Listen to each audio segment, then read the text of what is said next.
Big transfer news for West Ham United fans this afternoon. Two big bits of transfer news for West Ham United this afternoon. We'll discuss the first one, Gonzo, that West Ham have had a bid accepted for Amadou Onana, £33.5 million. It's our fourth bid for the Lille centre midfielder, but it's usually third time lucky. Well, it's fourth time lucky for West Ham. The bid has been accepted, according to reports, should I say. This is not necessarily gospel, but reliable sources such as Jacob Steinberg have said that the bid is accepted. Personal terms we'll get into in a second, but the bid's been accepted. Well, that's good. And clearly we've learned from the school of James Tarkowski, where we bid 28 million and they said no. And then we bid 28 million and a penny. And so it's good. Clearly incrementally, we've gone up with each subsequent bid. So I'm really pleased about this. There's no doubt about it. Look, there's a bit of persistence with David Moyes, and we've received some criticism, and rightly so, and some from myself for the way he sort of persists with some players. But he is also ready to, as we've seen with the purchase of the striker, he's ready to drop his interest and move on to his second choice target if needs be. Now, the fact that he's been as dogged and determined as he has with Onana would suggest that he really, really wants this guy. And if Moyes really wants him, that's good enough for me, Gio. It means that David Moyes thinks he's integral to whatever he wants to do. The same reports also suggest a little bit of a warning for West Ham United fans that West Ham are anticipating the personal terms might be a little bit tricky. Not necessarily due to the wages he's on at Lille. He's not on very much. However, the agent is looking to cash in on the move on this one because there's a lot of clubs potentially interested in him. So I wouldn't be surprised if they try and drag this out a little bit just to see if any clubs come in and match West Ham United's bid for Amadou Onana, as it seems to be sort of like the case this summer, doesn't it? You look at sort of Chelsea with Cucurella, Manchester City have done all the negotiating. They've said, "Oh, right, we'll come in and we'll give you what you're wanting," kind of thing. So there seems to be a little bit more like one club do the hard bit, and then other clubs will jump in once that part's been done. What do you know about the player? In all honesty, bar your Gonzo highlight YouTubing, what do you know much about him? Well, that's all you've got to go on. I mean, that's it. No, stats. Thank you. Unless they're in he's not played many games, mate. To be fair, I think he's played less than 40 games. So again, there's not an awful lot to go on there, really. He's highly thought of in Belgium, which I think has got to be a good thing, by the way. Again, you don't just have to look at YouTube. You can go and look at how he's done in youth football and look at what sort of player he's perceived to be. And I think they're really good at producing footballers in Belgium. They really do. Technically, very good. I mean, I find it really up their game. They were crap at it 20 years ago, but now some of the best footballers in the world are from Belgium. So if they rate him highly, if he's performing well in their lower age groups, if he has been selected, which I understand he has for senior squads as well to train with them, and I'm not sure if he's played any games for the senior team as yet. You might know that he's, I think, fair play. However, what I would suggest is what I have seen, is if you make a YouTube video of somebody, Geo, yes, you're going to see all their best bits. All right. If you take a 10-minute snippet of most players, take all their best bits, it's going to make them look good. But what you can't do is make a slow player look fast. You can't make a tall player look short and stuff like that. So actually just looking at him and his style of play, he does seem to be very, very athletic, eats up the ground. He really does. Not literally, obviously. I just mean his stride is so long. I think he brings much needed athleticism. The rest, I don't know. We're just going to have to wait and see. But the fact that we're willing to pay so much for this player, and with other players, we seem to set a ceiling on how much we're willing to spend. But with this guy, it appears that David Moyes is saying, pay them. Let's pay them. We've upped our amount we're going to pay by whatever, 3 to 5 million each time we've bid. So clearly he wants him. Yeah, I've been sort of pondering this sort of double-prong attack that Mark Dunn suggested a couple of weeks ago in regards to how West Ham are doing the transfer strategy, which is we're going after Broja and Skamaka, we're going after Onana and Zielinski. It's almost like we'll go after two players, going after Cornet and Kostic. We're going after two players for each position, seeing what the deal is, and Moyes is almost opting for one based on how if they can get him, who he wants preferably. And this is another example of that, because Zielinski looks like we parked that last week, said no, far too much. That can do one. We're going to focus on this Onana one with Lille. And it looks like the club are getting closer. Still a lot to be done with the personal terms. In terms of the player I've never seen him play. He's Belgium's under-21 captain. I don't know if he's got any senior caps, but he's certainly the captain for their under-21s, which can only be a good thing as well. Yep. And yes, he has played less than 40 games for Lille, but he also played over in the Germany prior to his move there as well. So he's got about, I don't know, 70 senior appearances, which isn't loads, but there is an element of, from now on, I'm basically going to call it the Wesley Fofana thing, which is there's a player there who's barely played any first-team football, but the talent's clearly there. Loads of clubs are interested. And clubs like Leicester and West Ham, you get one chance to go get them. You wait another 12 months. Now they've got possibly 100 senior appearances. The bigger Champions League clubs are looking, going, oh, now they're ready for us, because he might not be ready for a Champions League club yet, but we're not one of them. We're trying to get up there. And the way to get up there is bringing in players that could potentially be Champions League players in a couple of seasons' time. Now, while I haven't seen him, I obviously look at the statistical side. While Gonzo does the highlights, I look at the numbers. And defensively, he's very, very strong. I've seen some people I'm a bit curious to what type of player he is, because some people who claim to have seen him say, he's a defensive midfielder, blah, blah, blah. But others say, oh, no, he's a box-to-box midfielder, blah, blah, blah.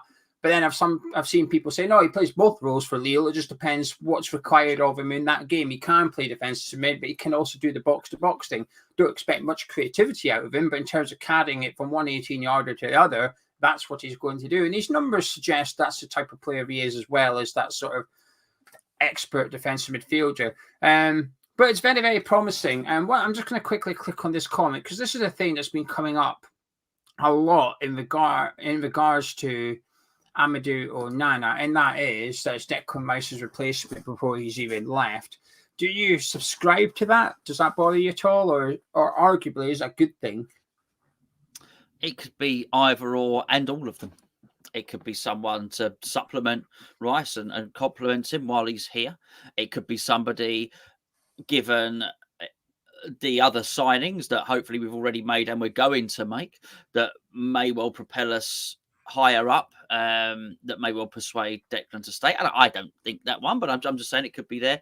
If it is that it's his replacement signed early, I don't think there's anything wrong with that at all. You've spoken about this many times, Geo. We know what you think about that, and there's no problem with that at all. But maybe, just maybe, it is not some sort of binary choice on it. It's either one or the other. Maybe just David Moyes is just bringing in a really good player. What I do find more interesting is what it will allow Declan to do this season. We just spoke about the highlight reel. We don't know whether he's a box-to-box, don't know whether he's a defensive midfielder. We would rely on people that actually regularly watch French football for that. However, what I would say is, if you're watching a highlight reel, if there were loads of goals and assists, I'm sure they would have been included in the highlight reel, right? They would have done.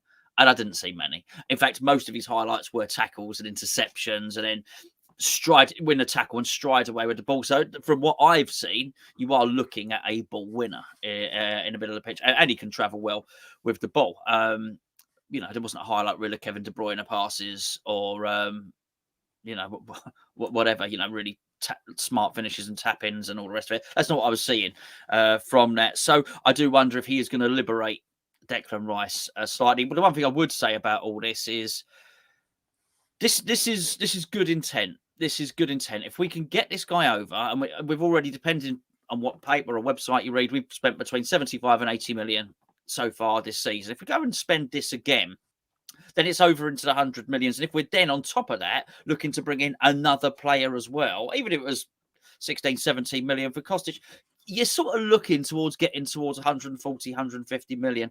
And that's a statement of intent. That really is from us. Can that bridge the gap and get us as high enough in the league that it enables us to keep Declan? Possibly not. I don't know, but there's not been a lot of points difference, Gio, between us and the other teams. And so that's what you've got to ask yourself. How many additional points can these signings gain? And that will have the biggest telling impact on whether it's Declan's replacement or not.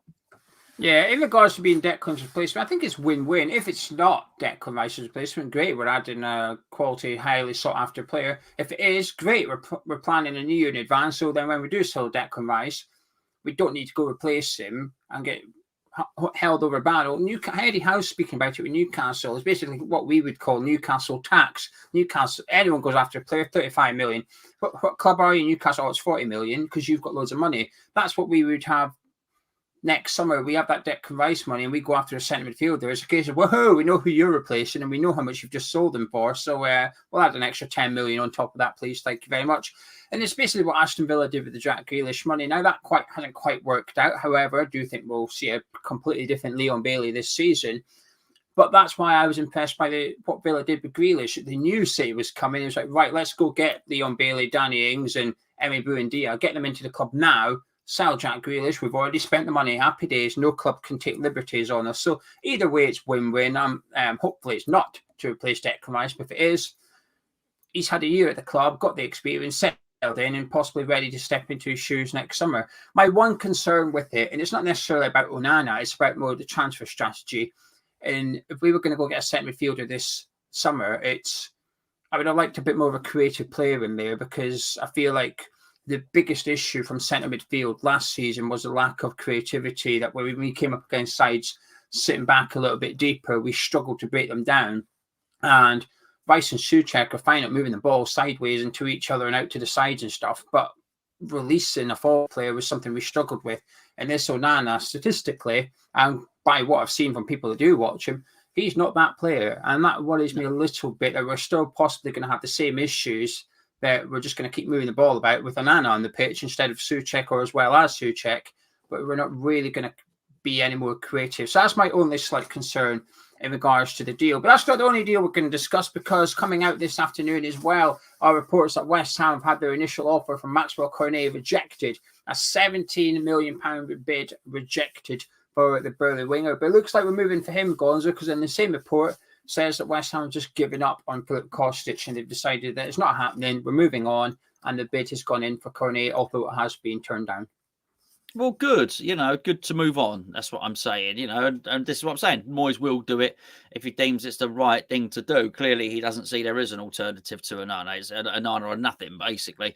But clearly, he's got on the left side an idea, and if he can't get his first choice, then he'll move into his second choice.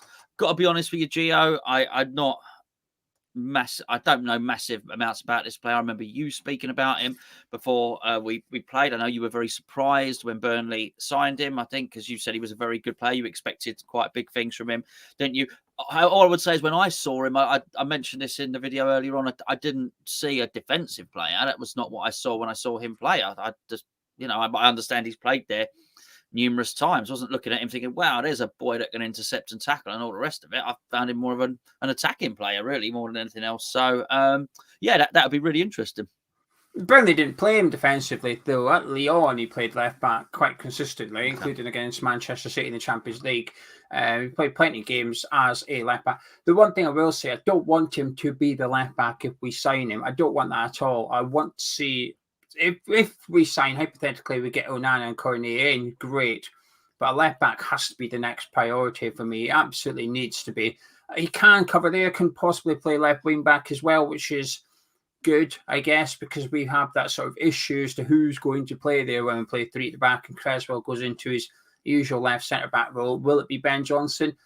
Capable, but we are lacking that attacking intent. I'll always argue, and I'll argue with anyone, that the most important positions in your team when you play three at the back is your wing back, because they've got to defend and they've got to get forward and provide something in the way of crosses or creativity. And Cornet will be able to do that. He will be able to deliver. So I'm excited about the player. I did think it was a bit of a coup when Burnley signed him, and I thought he flourished in a pretty poor Burnley team as well. He's clearly not, well, I say not part of the plans at Turf Moor. He was left out on the opening day, so clearly Vincent Kompany's accepted that he's not going to be part of the squad. Whereas with Watford, they played Sarr and Dennis in their first game of the season on Monday night. I'd be surprised this one didn't go through. I know a lot of people are I've seen a lot of people, some joking, but some genuinely a bit annoyed that we've only offered 17 million when his release clause is 17.5 million. However, the structure of the deal is completely different. You activate that release clause, 17.5 million, you give them 17.5 million. There you go, there's your 17.5 million in one go. That's a lot of money for any club. I'd be surprised if our initial fee for Scamacca was that high. We'd be playing it however many million a year over his contract. So this 17 million offer we would have made Burnley might be half of it, 10 million there, and the rest of it's in add-ons or installments or clauses, so on and so forth.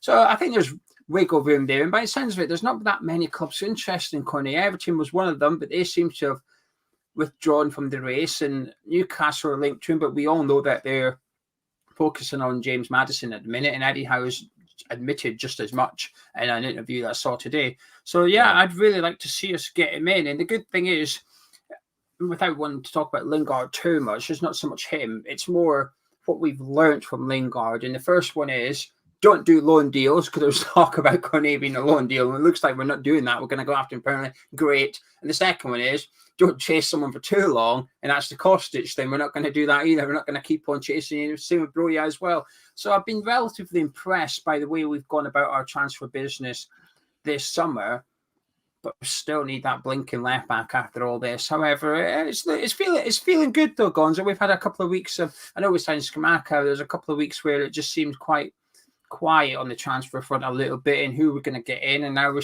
starting to get a little bit of an idea with Amadou Onana and Maxwell Cornet, so they could be the next two hammers. But one bid accepted, personal terms are difficult. The other bid rejected. So we shall wait and see, my friend, will we? Yeah, you know what? If he's got a budget and his budget is 140 million, he has to divide it up. So it's no good buying two players for 75 million. For instance, I think so I think he's got to pick and choose how he does that quite well. I still think there's room for a loan signing in there as well. Time will only tell if we spent the budget well. I think the bigger you say about the slow couple of weeks, one of the biggest frustrations for me was that we saw none of them apart from Flynn Downs the last 5 minutes in the last warm-up game. So that was a bit, I think that would have sort of given us, had we seen Skamaka in that game, Flynn Downs played from the start, and a Gerd hadn't been injured, I think we'd feel sort of quite differently about the transfer window. But we have been trying stuff. We have purchased some players. So I'm quite pleased. I'd just be interested if we can get this deal over the line so as he can be registered for the City game. I know what you think, and I would think the same. He wouldn't feature anyway, but let's try and do it. Let's at least give the fella a chance and put him on the bench. I assume, correct me if I'm wrong, I assume he'd have to be signed by tomorrow, Thursday, at 12 o'clock, though, to play for the Man City game, because usually it's Friday, but there's a Premier League game on Friday night, isn't there? So I think that moves it back, or forward even 24 hours. I could be wrong on that. So it might be Friday at 12. I've got a funny feeling it might be tomorrow at 12 because of that Crystal Palace Arsenal game. If we want them involved in those. Got a lot to answer for, those two teams. They cost us a player against City. They're going to be trouble. We wouldn't play him anyway. But the way I like to see it, the way I sort of try and motivate myself if I'm feeling a bit like, could do with a couple more players, I try and look at the players that have left the club, which is Crowell and Noble have gone out, and we've essentially replaced them with Downs and Coventry. Fredericks has left, we're replacing him with Ashby. We've not had any centre-backs leave, but Guerd's come in. Yarmolenko's left, replaced him with Skamaka. That's how I try. And it's almost like either sideways moves or upgrades. And last season, I felt we had a small squad, but it wasn't as small as it seemed because Moyes was just a bit reluctant to use some of the players like Crowell. So now I'm thinking, well, if he's replaced Crowell with Downs, while he's maybe not added quantity, but what he has done is added players he will actually use in replace of players that he won't use. So therefore, the squad in some sort of way has got a bit more depth than it did, despite the fact that the numbers have remained the same. Does that make sense? No, it makes total sense. I totally agree. I've mentioned many times, I've always felt that David Moyes would look at that bench and not fancy most of them on there. And it's not just that. Look, even we've seen before, and he bought Jordan Hugo. He actually bought him for I was going to say for 9 million, but for the price of one Hugo. And he used to look on a bench and think, there's my striker. I just signed him. I'm not going to use him. So he needs to be able to use players off the bench. Peter, in regards to Europe, don't worry about it too yet. Our first game's on the 18th. I could be wrong, but I think we have to register. I think it's a Tuesday prior for List A. List B is 24 hours for the game, so that'll be on the Wednesday night. But that's all the youngsters.